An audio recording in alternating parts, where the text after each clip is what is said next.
Did Yovanovitch lie about contacting committee staff about the so-called whistleblower complaint and a do-not-prosecute list in Ukraine? Hello, this is Robert Romano, Vice President of Public Policy with Americans for Limited Government, dailytorch.com.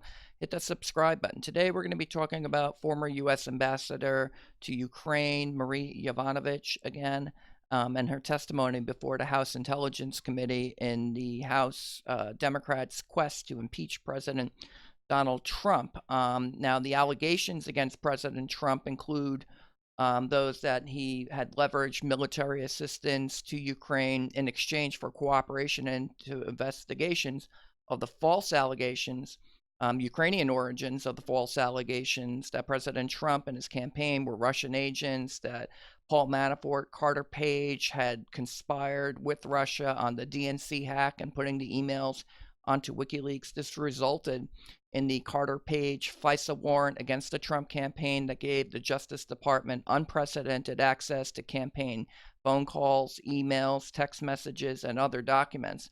These allegations were ultimately debunked by Special Counsel Robert Mueller's two-year probe. The Justice Department altogether had about a 3-year investigation into Trump, the Trump campaign, the Trump transition, and then the Trump administration.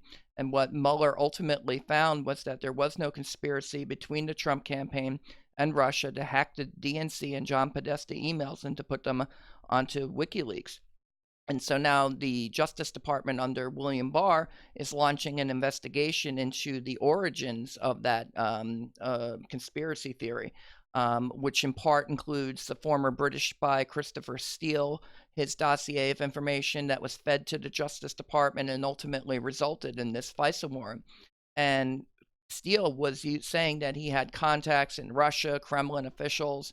And now what we're hearing is that some of the sources may not have been Russian, they might have been Ukrainian, and that there could have been a false basis for the investigation into Trump from the get-go, and that it might have originated in Ukraine. So President Trump is attempting to get to the bottom, and William Barr, how this conspiracy theory ever got started in the first place.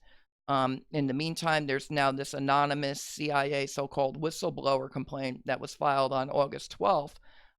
To the Inspector General at the U.S. intelligence community, and it's alleging that the military assistance to Ukraine, $250 million worth, was leveraged in exchange for investigations, not just into the origins of Russiagate, but also corruption in Ukraine. This Burisma natural gas firm, who Joe Biden, his son, Hunter Biden, served on the board of directors of.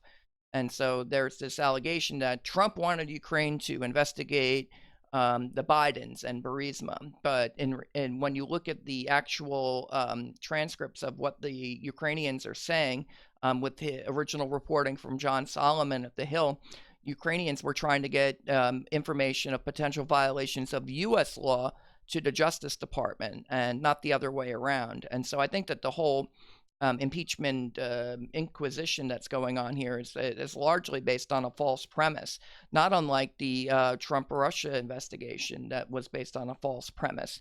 Looking at Yovanovitch's testimony before the House Intelligence Committee, Oversight and Reform, and the Committee on Foreign Affairs, they're doing joint committees behind closed doors. The public hearings will be starting shortly. But that there was contacts between Yovanovitch, the former U.S. ambassador to Ukraine, who Trump had removed from her position, and the House Foreign Affairs Committee, who was in touch with Yovanovitch, and just 2 days after the anonymous whistleblower complaint was filed. So on August 12th, the so-called whistleblower complaint is put into the Intelligence Community Inspector General. And then on August 14th, the House Foreign Affairs Committee was in touch with Yovanovitch, and she was questioned about this by U.S. Representative Lee Zeldin. And Yovanovitch communicated with Dem staffer on delegate issue after complaint, emails show. And then in the transcript of testimony from Representative Zeldin to Yovanovitch, he asks her, when was the last time you communicated with that person? Ms. Yovanovitch, well, I should actually clarify. So she emailed me. I alerted the State Department and, asked them to handle the correspondence. And she emailed me again and said, who should I be in touch with? Mr. Zeldin, to to try to get you to come in and testify at the House Foreign Affairs Committee. Ms. Yovanovitch, it wasn't clear to me it was going to be whether this was a discussion with her, whether this was a discussion with other staffers, whether it was a deposition. I mean, it just didn't get that far because I transferred that information to the State Department lawyers. Well, exactly. It's actually. And what specifically was she asking you to speak about? Zeldin asks Yovanovitch. I think it was the circumstances of my departure, or maybe she just kept it more general and said to catch up. But I understood it as that. Mr. Zeldin, do you know if she had reached out to other people about that? Ms. Yovanovitch, I don't know. Mr. Zeldin, and you, one more time, what did you do after you received the email? And here's the rest of it. Ms. Yovanovitch, I alerted the State Department because I'm still an employee, and so matters are generally handled through the State Department. Mr. Zeldin, was that person responded to by you or someone else? I believe, yes, by redacted in the Legislative Affairs Office. That's at the State Department. Mr. Zeldin, did you receive any subsequent requests to testify to the House Foreign Affairs Committee or to come to speak to someone at the House Foreign Affairs Committee following that initial email? Was there any follow-up? Ms. Yovanovitch, well, as I said, there was the second email where she said, oh, okay, who should I be talking to? I didn't respond to that email because I had already transferred everything to the State Department, and I figured they would be in touch, and they were. But when you look at the what Zeldin has uncovered and the House Republicans, the emails have been now released, and what they show is that Yovanovitch was in touch with the with this person at the House Foreign Affairs Committee. And this was revealed on Tucker Carlson's program on Fox News. And here's what Zeldin says. Quote, I would highly suspect that this Democratic staffer's work was connected in some way to the whistleblower's effort, which has evolved into this impeachment charade, Zeldin said. Quote, we do know that the whistleblower was in contact with the House Intelligence Committee Chairman Adam Schiff's team before the whistleblower had even hired an attorney or filed a whistleblower complaint, even though Schiff had lied to the public, originally claiming that there was no contact. Additionally, while the contents of the email from this staffer to Yovanovitch clearly state that what the conversation would be regarding, Yovanovitch, when I specifically asked her what the staffer was looking to speak about, did not provide these details. In addition, quote, I specifically asked her whether this Democratic staffer was responded to by Yovanovitch or the State Department, and it is greatly concerning that Ambassador Yovanovitch didn't answer my question as honestly as she should have, especially while under oath. Now, in her testimony, Yovanovitch, she said, and this was on October 11th, she said, quote, I alerted the State Department because I'm still an employee, and so matters generally handled there. It turns out that she had responded to the emails, but that is not the only area. Now, this is clearly some sort of deception or forgetting the full. She probably needs to update her testimony, and maybe Representative Zeldin will have another go at her in the public hearings. But in her opening statement, she had denied giving former Ukrainian Prosecutor General Yuri Lutsenko a do-not-prosecute list. This was a charge that Lutsenko had made in March of this year. And this kind of led to the calls for, by the Trump administration to say, hey, maybe you should get this information over to the Justice Department. And the Ukrainians were trying to get this information to the Justice Department since 2018. Before the current Ukrainian president, Volodymyr Zelensky, was even elected. He didn't get elected until late April of this year, 2019. She even claimed that Lutsenko had retracted his claim from this John Solomon interview. She said, quote, Mr. Yuri Lutsenko, the former Ukrainian prosecutor general, has recently acknowledged the notion that I created or disseminated a do-not-prosecute list is completely false, a story that Mr. Lutsenko himself has since retracted. Now, when you look at the story of him supposedly retracting, and this is on I think the Babel in Ukraine, so a translated version, from the UNIAN Information Agency has a pretty misleading headline. It says, Ukrainian Prosecutor General Lutsenko admits ambassador did not give him a do not prosecute list. So maybe Yovanovitch, all she did was read the headline. What she should have done was probably check out this interview, because it actually elaborates on this meeting between Yovanovitch and Lutsenko, where he says, you're giving me a list.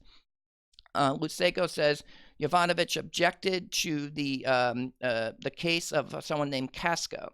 Quote, the meeting with the ambassador took place in the prosecutor general's office at this very table in January of 2017. She was accompanied, so was I. Mrs. Yovanovitch was interested in the Vitaly Casco case. The fact was that Mr. Casco's mother got registered for official housing in Kiev while she had never left Lviv. That had signs of abuse. The criminal case, this is Yovanovitch from Lutsenko saying, Yovanovitch told me, quote, the criminal case discredited those who were fighting against corruption. Lutsenko elaborated, quote, I shared the details and explained that I could not and open cases on my own. I listed some so-called anti-corruption activists under investigation. She said it was unacceptable, as it would undermine the credibility of anti-corruption activists. I took a piece of paper, put down the listed names, and said, give me a do not prosecute list. She said, no, you got me wrong. I said, no, I didn't get you wrong. Such lists were earlier drawn up on Batkova Street, referring to the Yanukovych administration that was ousted in 2014. And now you give me lists on Tankova Street, referring to the U.S. Embassy. The meeting ended. I'm afraid the emotions were not very good. Now, in the question and answer portion of her testimony, Yovanovitch was questioned about her exchanges with Lutsenko on this very topic, which I find very interesting, where she admitted that these conversations indeed took place. So her opening statement says Lutsenko retracted himself, but in the so-called retraction, he says, you give me lists. And now she's questioned about it in her testimony, and she says that, oh yeah, we did have conversations like that. In the Q&A portion of her testimony before on the House Intelligence Committee on October 11th, the questioner, I guess this is Republican staff, quote, did you ever think that someone was being prosecuted wrongly because they were a good government actor? They were trying to support anti-corruption initiatives? This clearly seems to be pointing to the Lutsenko account that's translated here in the UNIAN Information Agency. So the questioner very wisely is asking her about the details of what Lutsenko had said. Question, did you ever think that someone's being prosecuted wrongly? And then Yovanovitch said, I think there were probably a lot of politically motivated prosecution going on in Ukraine. The next question was, quote, and did you ever urge the prosecutor not to prosecute those individuals or entities? And here, Yovanovitch, she's kind of reluctant to say yes. Quote, I think there's kind of a line there. And so, conversations about you need to be sure that, there's a real case that is not politically motivated, that this isn't just harassment and pressure. So those conversations, certainly took place. Those conversations, again, certainly took place, where she's saying don't do any prosecutions that are politically motivated. And so that is an objection to a prosecution, which Lutsenko basically objected to and said, you're giving me lists. What we would say, this is Yovanovitch, is that any kind of prosecution of whoever, whether they are, good actors or bad actors, needs to be done according to the law, and it needs to not be politically motivated. And were names used? Question. Yovanovitch replied, yeah, probably. Yovanovitch then recalled giving a name, Sitnik, of one not to prosecute. Lutsenko had mentioned Casco, so that's at least two names. But in her testimony, Yovanovitch said, I think we just discussed one person, Mr. Sitnik. Question, quote, is it possible Lutsenko took that name as an example of somebody not to prosecute? To which Yovanovitch replied, I can't really speak for his motivations or what was in his mind. Well, yeah, but she could have probably read the transcript of this interview where he says that you give me lists, because that's clearly how he took it, and that's not a retraction, by the way. Lutsenko says names were given when alleged, when he says Yovanovitch gave him a do not prosecute list. As a result, she lost confidence of prosecutors in Ukraine. She also lost the confidence of President Trump and Secretary Mike Pompeo because she was removed from her post. But it's not the only reason she had lost the confidence in Ukraine. It's worth noting this allegation had come shortly after Yovanovitch in remarks at the Ukraine Crisis Media Center, where she was saying that one of the Ukrainian anti-corruption prosecutors, Nazar Kolodnitsky, should be removed from power. And saying, quote, to ensure the integrity of anti-corruption institutions, the special anti-corruption prosecutor must be replaced. Now, on April 1, The Hill's John Solomon had reported Kolodnitsky in the story had reopened this probe into Burisma natural gas. Quote, we were able to start this case again, but we don't see any result from this case 1 year after reopening because of some external influence. And that one of the things, the reopening of the investigation came after Joe Biden spoke at the Council of Foreign Relations in 2018, speaking to the removal of Viktor Shokin, Lutsenko's predecessor, in March of 2016, where he had threatened $1.2 billion of loan guarantees to then President Petro Poroshenko. As for Kolodnitsky, he says then they reopened the case. For Viktor Shokin, he says he was going to interrogate Hunter Biden, who was on the board of directors, and all the other board members. And he told Solomon he was removed because of his investigation of Burisma, which Biden's son Hunter served on the board of directors of, and he had specific plans to investigate, including interviewing Hunter Biden. Now, he noted he wasn't accusing Hunter Biden of any crimes. In fact, Lutsenko said that the crimes that embezzlement or whatever concerned them about potential violations of U.S. law had predated Hunter Biden's tenure by a few years on the board of directors there, and that they were merely trying to transfer information to the U.S. Justice Department. So Trump wasn't asking for an investigation per se, if actually the issue was whether or not Ukraine could transfer information to the U.S. Justice Department. There was an attempt by Rudy Giuliani to get Shokin a visa into the United States, presumably so that he could share his story, and the U.S. State Department denied it. Yovanovitch, she was questioned about this denial, and she says that it was perfectly normal for Shokin to have his visa denied because of, quote, known corrupt activities.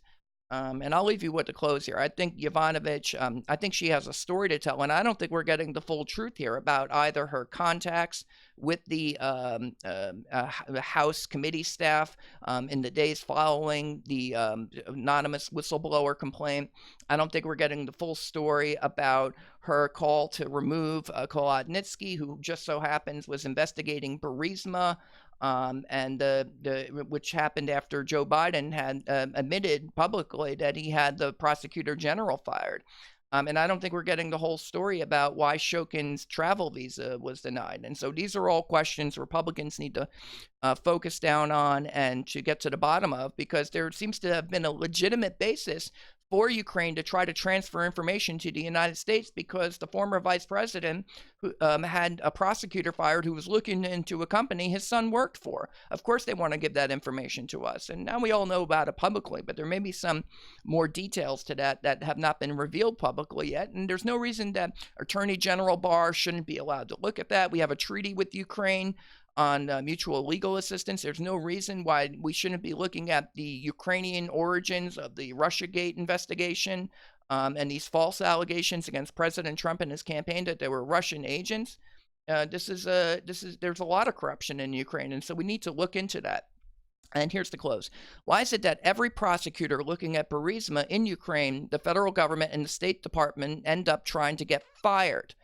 And why was Yovanovitch in the State Department denying Viktor Shokin's travel visa this year when he sought to come to the U.S. to share his story?